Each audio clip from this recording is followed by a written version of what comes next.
Sup dudes and dudettes, X-Teen Featurette. I'm Chris. Today I'm going to do a short review on Abominable, a new release from MVD Rewind Collection. I was super excited about this one because I have not seen it yet and I've heard nothing but great things about it from, people that are fans of B-movies like myself. The first thing I did whenever I popped this into the Blu-ray player was I loaded up the introduction from the director. That's something that I always like to do. I think it's cool to hear the director talk about their movie and what they did differently with the new re-release. This one was pretty wacky. This was written and directed by Ryan Schifrin.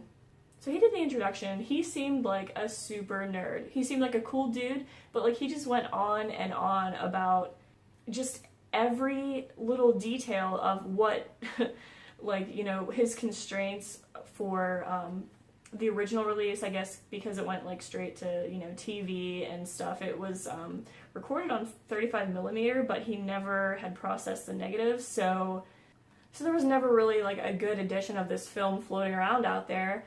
So basically he was like, oh, we gotta process these negatives before they deteriorate, and that's what they did. And it sounded like it was just a lot of ups and downs. It seemed like it was a battle to get this made because they had to go in and completely remaster everything. He was talking about how the editor had lost all of the files that were on the original computer that he did to edit together the original TV movie.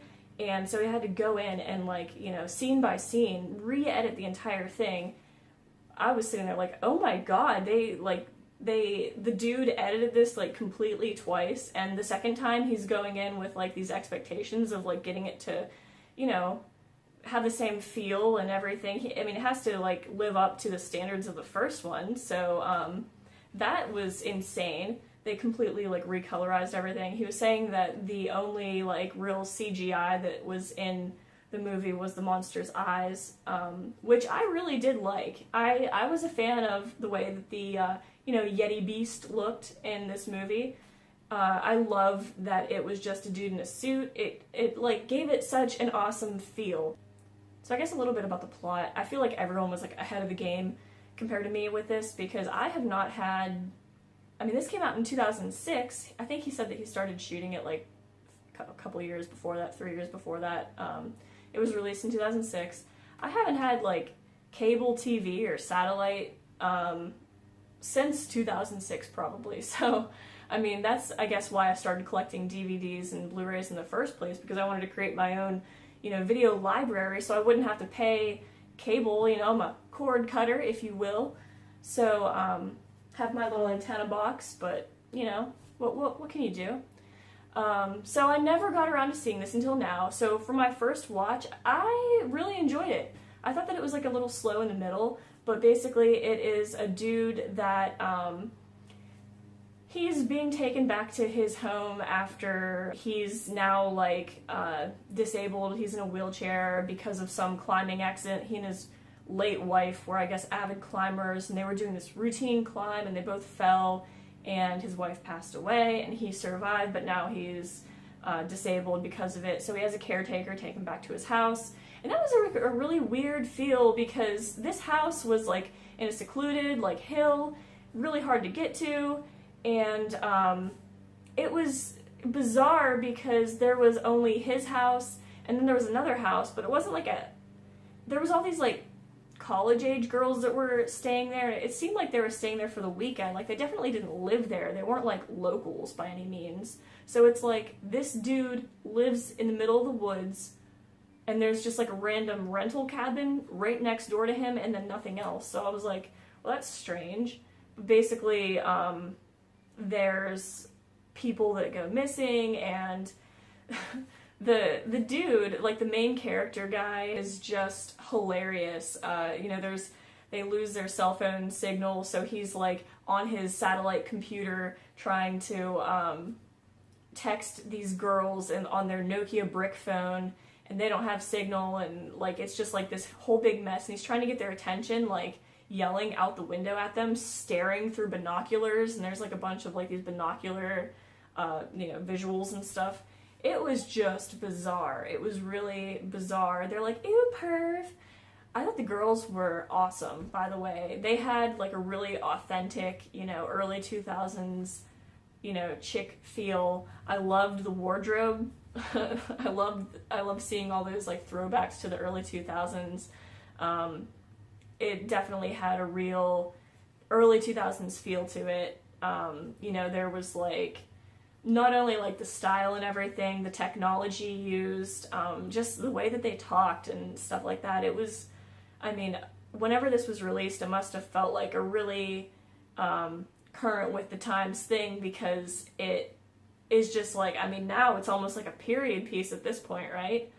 So I thought that it was really cool that the lead character of this was a disabled guy, because he, overcame like everything. He was like one of the final people. He had he had a girl that was with him, and they narrowly escaped with their lives and blah blah blah. But it was just like, it was nice seeing a lead character that had a disability without, he could like hold his own, and he did.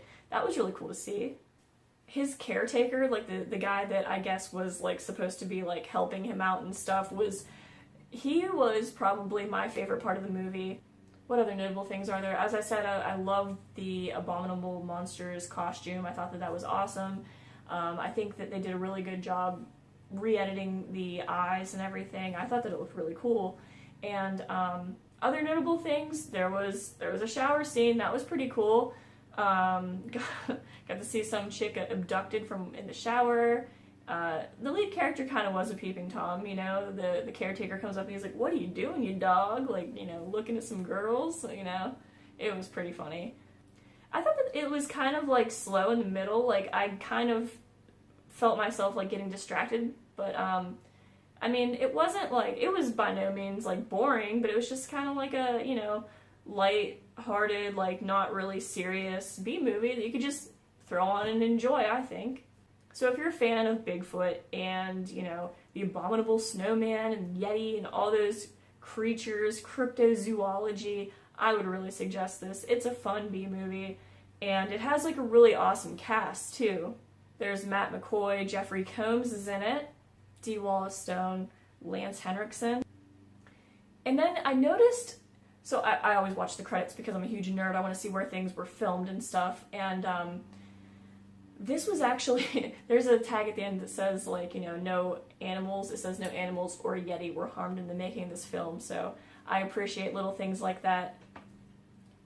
But one thing I did notice is that it says that the music was composed by Lalo Schifrin, which Schifrin is the last name of the director, so I'm like, I didn't look up to see how they are related or, in what way they are connected, but the score for this was really interesting. Like, there were some times where it was like kind of like intense and like almost like industrial, like club sounding music.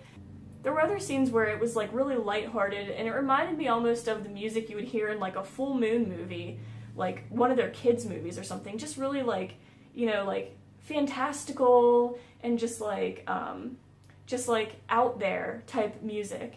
I really liked the musical elements to this. There was just so many times where I was like, the music's so bizarre in this scene.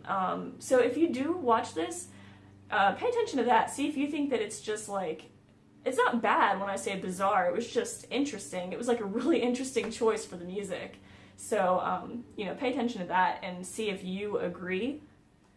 Now to dive on into the special features and all the things that MVD likes to give us with their Rewind Collection releases. Comes with this cool slipcase. It has all of the fake stickers that they always have. There's one that says horror. There's one that says don't be fined, please rewind. So, and it has the like original artwork and everything with the red glowing eyes. That was cool. The special features on this release are absolutely stacked like MVD is good for. So just to run through them real quick, it says brand new 2K high definition transfer from the original camera negative, blah blah blah, Blu-ray, standard definition DVD, 5.1 surround audio. But then there's some really cool stuff. Like I said, the introduction from the director Ryan Schifrin, audio commentary with Ryan Schifrin, actors Matt McCoy and Jeffrey Combs, which is awesome. Then back to genre, making Abominable featurette in standard definition, deleted and extended scenes, outtakes and bloopies, Shadows, director Ryan Schifrin's USC student film, weird. Basil and Mobius, No Rest for the Wicked, which is a 16-minute short film written and directed by Ryan Schifrin, featuring a score by Layla Schifrin, just like Abominable. And it says starring Zachary Levi, Ray Park, Malcolm McDowell, and Kane Hodder, which I just watched that, and it was bizarre, to say the least. It was interesting, and the score was really good, so I will give it that. Then, the original 2005 version of Abominable, in standard definition, obviously, but I am excited to see that. I haven't seen the TV release. This is, since this is my first time watching it, so I'd be curious to see how, the editing and the colorization changes from the original to the MVD release. That sounds really cool. Then there's the theatrical trailer, poster and still gallery, storyboard gallery, and the collectible poster. So like all MVD Rewind Collection releases, it comes with this cool little poster about yay big, and it is just the DVD artwork, and I think that's pretty sick. It's awesome that they throw in these little, collectibles. They don't have to do that. Overall, I thought it was a really fun flick. It was just like really lighthearted and a fun watch, something that you could just throw on, I think, in the background and, not really have to pay that close of attention to. And towards the middle of it, I felt myself getting like a little bit distracted, but not to say it was boring. Like, it was definitely entertaining. It's a fun B-movie flick. So if you are a fan of cryptozoology, if you're a fan of the Squatch like me, I would suggest picking it up because this is a sweet release that has a bunch of special features, so it'll keep you entertained for quite some time. You could easily spend a day going through like all the different versions of this. If you're that big of a nerd, I think that stuff's cool. So thank you to MVD for another killer release. Everything I get from them is just like the highest quality, and I cannot suggest their releases enough. Like, if you're a fan of special features and bonus content, these people hook you up. So highly recommend it. You can buy it from like Diabolic DVD and a couple other places. So if you're interested, seek it out. It's a fun time. Thanks for watching my movie review. I really appreciate you guys sticking around. I would love to hear any comments you have on the movie. In particular, I'd love to hear if you have seen this, what you think of the score, because I thought it was absolutely amazing. Or if you haven't seen it yet and you're about to watch it, let me know what you think. Pay attention to it and maybe, look for moments in the movie where the music's like kind of bizarre. That's fun. Let me know if you liked it. Sub to the channel if you would like to be included on all the other weird movie reviews and stuff that is coming up in the future. Weird. What are you doing, you dog? Looking at some girls,